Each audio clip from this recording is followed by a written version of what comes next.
Now let's come to the specific issue of alleged Russian meddling in elections. From now until the presidential elections in the US in 2020, we will have 20 national elections in EU and NATO countries. I think Russia will try to interfere with all those elections, at least in strategic important countries. The UK and Russia, of course, are embroiled in a spat right now over the poisoning of Russian double agents.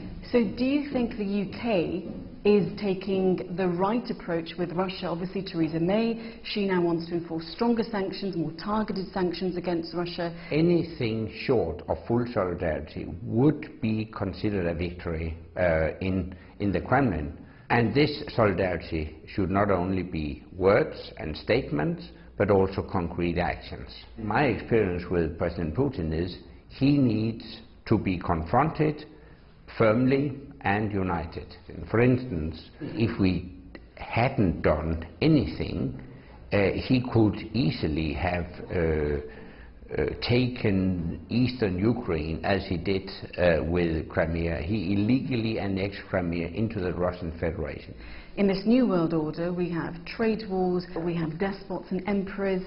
So where is the EU's place in all this, and can it be a big player on the global stage, especially when it's losing one of its biggest member states, the UK? Yeah, but that is a problem. I mean, Brexit is a disaster for the UK as well as for the EU. And for the EU, it will be really a challenge to keep what I would call a global perspective.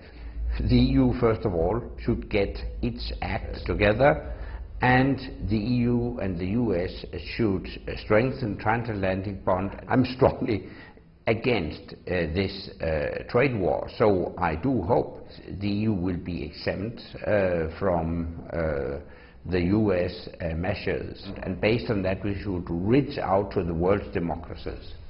Okay, well let's hope that can happen. Thank you so much, Mr. Rasmussen. Pleasure to have you with us.